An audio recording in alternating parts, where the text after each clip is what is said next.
দূর দেশের এক ছোট্ট গ্রামে থাকত ৮ বছরের এক মেয়ে, নাম তার রিমা। রিমা ছিল হাসি খুশি, কৌতূহলী আর স্বপ্নবিলাসী।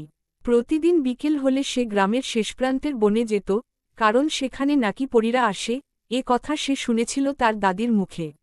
যদিও গ্রামের অন্যরা এসব বিশ্বাস করত না, কিন্তু রিমা বিশ্বাস করত, স্বপ্ন আর জাদুর জগৎ সত্যিই আছে। একদিন বিকেলে রিমা যখন বনের ভেতর হাঁটছিল, হঠাৎ সে দেখল ঝোপের আড়াল থেকে নরম নরম নীল আলো বের হচ্ছে। আলোটা যেন কোনো শ্বাস নিচ্ছে, আবার ছেড়ে দিচ্ছে, এক রহস্যময় তাল। রিমা একটু ভয় পেলেও কৌতূহল তাকে টেনে নিয়ে গেল সেই আলোর কাছে। কাছে গিয়ে সে দেখল, এক খুদে পরী পড়ে আছে মাটিতে, ডানা দুটো যেন আহত। পরীটা খুব ছোট, মাত্র তার হাতের তালুর সমান। রূপালি পোশাক, মাথায় ছোট্ট ফুলের মুকুট, আর তার চারপাশে হালকা নীল আলো জ্বলে উঠছে। রিমা বিস্ময়ে হাঁ করে তাকিয়ে রইল। তুমি কি সত্যিই পরী? রিমা কাঁপা গলায় জিজ্ঞেস করল। পরীটা চোখ খুলে ক্লান্ত স্বরে বলল, হ্যাঁ, আমি আলোপরীদের রাজ্যের লুনা।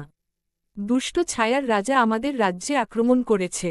পালানোর সময় এক কালো তীর আমার ডানায় লেগেছে। রিমার বুকের ভেতর কেমন ব্যথা লাগল। ছোট্ট পরীটা এত কষ্ট পাচ্ছে। সে আস্তে করে পরীটিকে হাতে তুলে নিল আর বলল, চিন্তা করো না, আমি তোমাকে সাহায্য করব। লুনা দুর্বল হাসি দিয়ে বলল, আমি তোমার ওপর ভরসা রাখছি ছোট্ট মানবী। রিমা লুনাকে নিজের বাড়িতে এনে নরম তুলোর ওপর শুইয়ে দিল। দাদি পাশের ঘরে বিশ্রাম নিচ্ছিল, তাই সে কাউকে কিছু জানাল না। পরীর ডানায় পানি দিল, ব্যান্ডেজ করল, যদিও এসব আসলে পরীদের জন্য ঠিকমতো কাজ করে না, কিন্তু রিমার স্পর্শে যেন একটু আরাম পেল লুনা।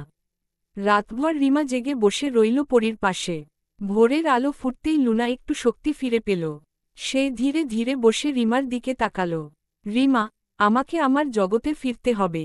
কিন্তু রাজ্যটা বাঁচাতে আমার আলোকফুল প্রয়োজন। সেটা শুধুই মানুষের বিশ্বের এই বনের গভীরে জন্মায়। তুমি কি আমাকে সাহায্য করবে? রিমা এক মুহূর্তও না ভেবে বলল, অবশ্যই। জন বনের পথে বেরিয়ে পড়ল।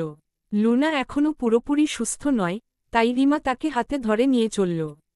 বনের গভীরে যেতে যেতে চারপাশের পরিবেশ যেন বদলে যেতে লাগল। আলো নরম হয়ে এলো, ফুলগুলো ঝিকিমিকি করতে লাগল, বাতাসে মিষ্টি গন্ধ আর হালকা সুর বেজে উঠল। এই পথে নয়, লুনা হঠাৎ বলল, আমাদের ছায়াদের এলাকা এড়িয়ে যেতে হবে। রিমার শরীরে শিহরণ জাগল। ছায়া মানে দানব? কিন্তু লুনা যখন পাশে আছে, তখন ভয়টা যেন একটু কম লাগে। হঠাৎ সামনে গাছের আড়াল থেকে ঘন কালো কুয়াশা বেরিয়ে এল। কুয়াশার ভেতর থেকে দুটি লাল চোখ ভেসে উঠল, ছায়ার প্রাণী। রিমা, পিছনে থাকো।